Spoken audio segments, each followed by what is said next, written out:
Hi everyone, welcome to our brand new segment on Property News Flash. Let's go.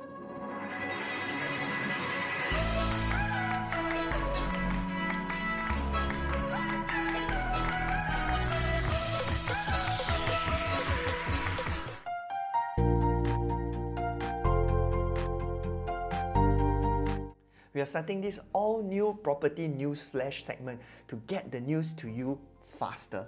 We previously used to do it on a monthly basis as part of our property deep dive session, but with the market moving so quickly, we just want to get the news to you faster. So what we're going to do during this new Property News Flash segment, we're going to pick out the interesting articles that happened during the week, summarize it for you, share with you our take on it, and most importantly, tell you how does that affect you.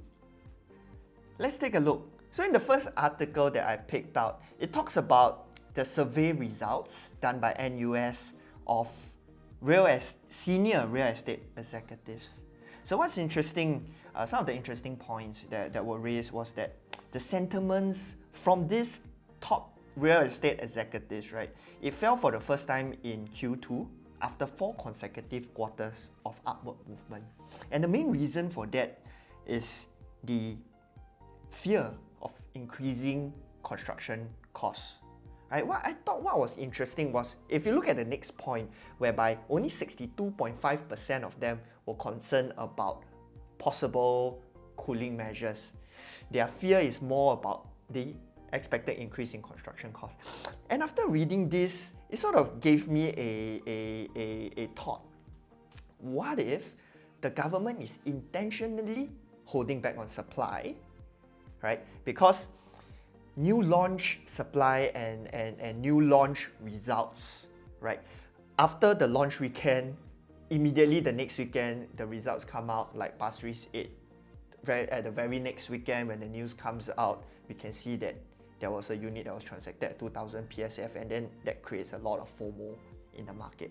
But if the demand naturally flows into resale because of a lack of new launch supply, that data is going to take a while to come out into the market, buying the whole market some time to react to such increases, because in the once it goes into the resale market transactions comes out only once every 3 months in the URA data. So just an interesting thought that came to mind after I read this article. And on to the second article. So for the second article, it talks about buying activities ticking up at some condo projects ahead of repricing. So basically, what they talk about in the article is how the developers have made use of the performance in Pasir Ris 8 and take advantage of that to increase the prices of their current stock, knowing that their current stock is much cheaper than the prices over at Pasir Ris 8. So some of the points that I have highlighted, right? Let's look at the first one. So close to 20 projects have adjusted their price between 1 to 3%, and the bulk of these projects lie in the OCR. And another interesting point is that while the OCR is seeing price increment, the CCI is seeing discounts being thrown by developers on certain projects. And this is quite interesting to me, and it's something that for us to really follow in the coming months. Because another interesting thing that's not talked about in this article is that the future prices of OCR land bids, take for example the Lentor land bid, it's going to come in at launch price of 2,000 up to 2,300 PSF, while some of the current stock in the CCR are at the 2,500, 600, 2,700 PSF. And how that's going to play out in the foreseeable future, in the immediate future, it's something that is very interesting to find out, right? Because eventually people are going to start to see value in the CCR, and would that cause then the CCR prices to pick back up? I don't know, but follow us and we'll see how that plays out in the near future. The second point that they talked about that I have highlighted is that this demand comes mainly from HDB upgraders. It's something that we talked about plenty of times in our previous videos, that the increase in MOP is going to supply the private residential market with a lot of upgraders. And another point that they've highlighted is they expect this surge in upgrader demand to drive transactions in second half of 2021 and 2022. But if you actually do look at the data, the increase in HDB MOP is going to be pretty sustained for the foreseeable future, because HDB have really flooded the market with new BTOs post 2011. But after looking at this, I guess it gives us a little bit of confidence that the market is really driven by organic demand, as opposed to previous spikes in the market that was driven by speculative demand, driven by foreign demand. So it being driven primarily by local owner-occupier demand, in a sense, it gives us confidence that this increase is pretty sustainable. Yeah. And then also on the last point, and this is quite interesting, and it's also something else that we have spoken about. What the analyst is saying, it's always difficult to plumb the depths of household wealth, but it does appear that it is much deeper than previously thought. Actually, it's not hard to see. You just got to go to data.gov and look at the amount of cash that the Singapore household is holding. Yeah, I believe the last I checked was about $400 billion in cash. So all that cash acts as dry gunpowder, ready to be deployed, basically in times like that, when the market is on the up, when interest rates are low, when supply is low, and when there's a lot of FOMO-ness in the market. So the second point, right, we now know that stagnant sales does not necessarily imply a lack of affordability, but perhaps an unwillingness to buy unless a motivation arises. That motivation was triggered by PR8. I agree with the first half of that statement, right? And that really plays into this whole herd mentality thing, right? When nobody dare to buy, nobody buy, right? When everybody rush to buy, then people start to rush to buy also. So which is why it's really important, and something that we advocate throughout all our videos is walk your own path, determine your own property plan based on your own affordability needs, requirements, so on and so forth, right? And don't just buy because of market sentiments. Okay, on to the next one. So on to the third article. In this third article, it talks about some of the tough questions that are being raised up because of the rising HDB prices. I really like this article because they dive into quite a fair bit of data and statistics, and especially some of the statistics that weren't openly made known by the MND. Let's take a look. So some of the parts that I've highlighted, right, the HDB resale prices have risen by 11% within the year, yeah, after having gone through close to 9 years of downward movement in HDB prices, right? So I think one of the biggest questions that we get is this increase sustainable? Would this be a sign of a turnaround of HDB prices? So in the article, they raised up very valid points on both sides of the fence, right? So let's move on. So in this second part, right, the sales volume has been robust with more than 14,000 resale units transacted in the first 6 months. Right, so if you extrapolate that, we expect about 28,000 resale units being absorbed up in the market this year. That is the highest first half year figure since 2010, right, even before the cooling measures. To add, about a third of the HDB resale flats, buyers of these HDB resale flats paid cash over valuation this year, up from 1 in 5 last year. So it's a 10% increase because a third is 33.3%, right? And 1 in 5 is 20%. So what does COV mean? So assuming a HDB flat is transacted at 800,000 and the valuation comes out to be 700,000. So the difference between the valuation and the transacted price, that would constitute the COV, cash over valuation. And cash over valuation, as the name suggests, you cannot use CPF or loan to pay for COV. Okay? And you know, we get these questions a lot. Basically, how many, as agents lah, how many buyers actually do pay COV?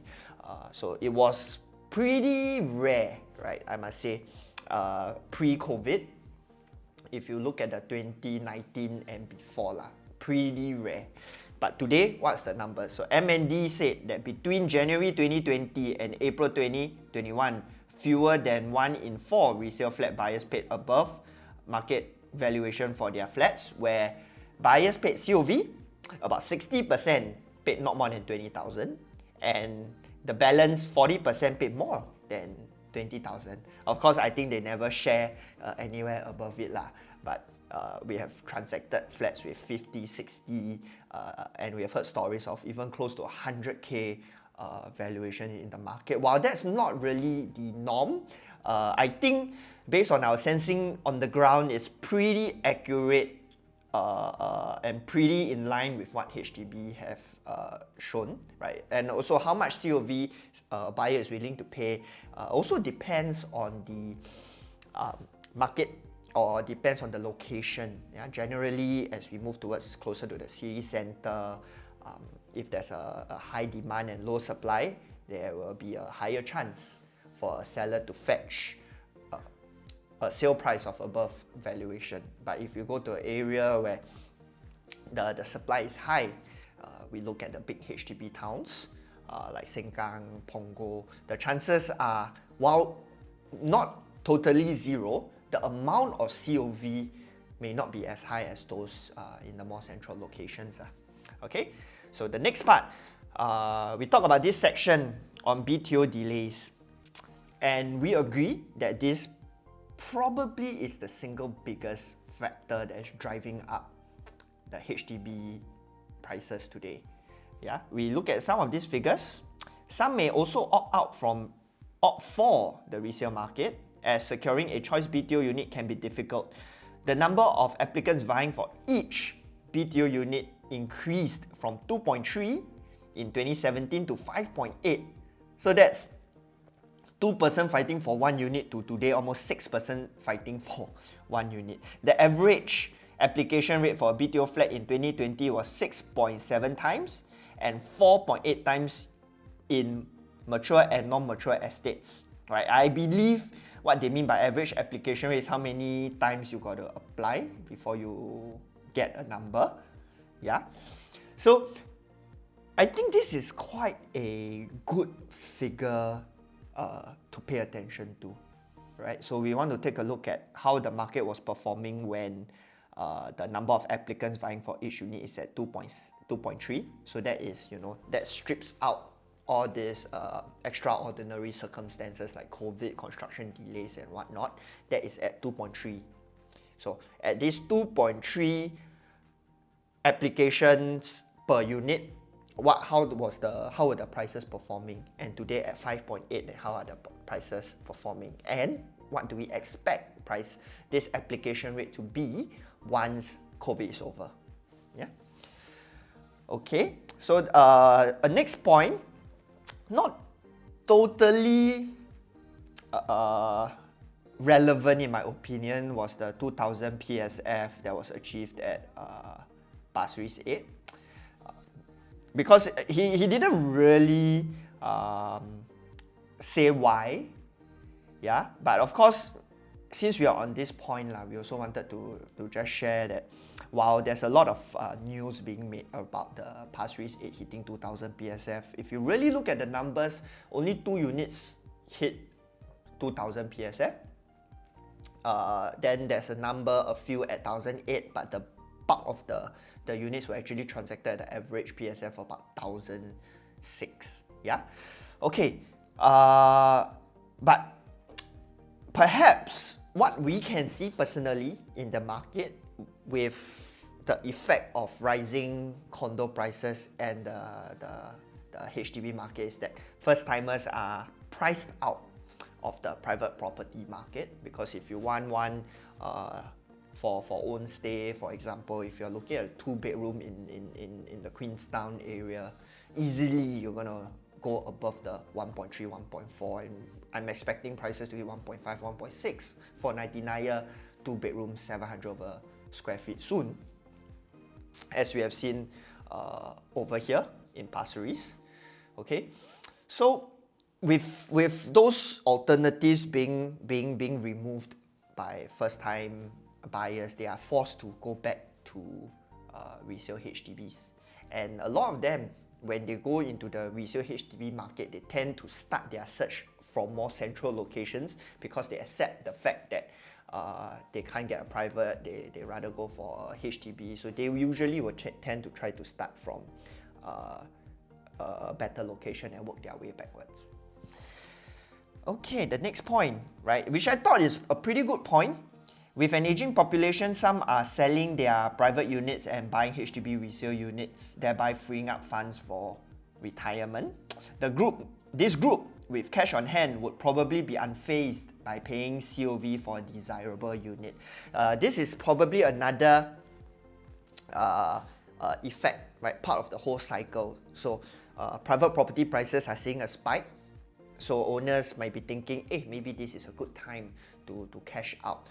Right, so the BTO delay has forced prices to come up by forcing a lot of buyers to turn into the resale market. Then on the flip side of things, private owners looking to retire are also seeing their prices go up, thinking that maybe it's a good time for them to exit, because they may be jolly well sitting on a $2 million property that has seen a 10% increase in price.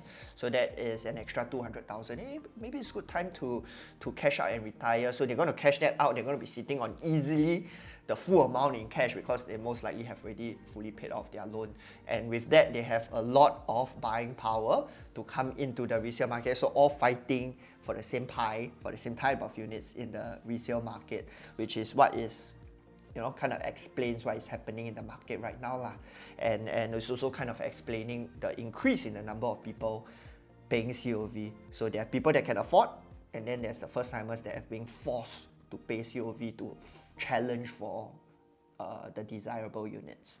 So which is why we really want to urge the first timers to really think of it properly, do the proper planning, look at your options available and plan forward. Visualize yourself 5 to 10 years down the road. If is this the right move? Is this the right move for you? Is this price increment sustainable? Right. So on to the last point. So the author gave some word of advice for buyers. Potential buyers of HDB resale flats should exercise caution as resale prices were on the mainly downward trend between 2013 to 2019. Also, as the years of land lease outstanding in HDB flats reduce, worries over lease decay and value of the flat possibly going down to zero may deter buyers from some resale flats. And this is kind of in opposite to a point slightly earlier, where he mentioned the rise in HDB resale prices may be supported by fundamentals as price catch up with household income growth. So these 2 points are somewhat, on the flip side to one another. So while it gives the article a very balanced view, but it also for laymen can be a little bit confusing. So for our answer is, what is your plan? Yeah. So what is in the papers? What is in the news? It is a academic study based on facts and figures and a balanced article because it should and have to be balanced. But what is your take, and how does that purchase fit in with the long-term plan? And so with that, it brings us to the end of our first property news flash. Please do remember to like and subscribe if you found this sharing useful, and click on the bell notification button so that you are updated on the next episode of our Property News Flash show. We hope to see you soon. Bye-bye.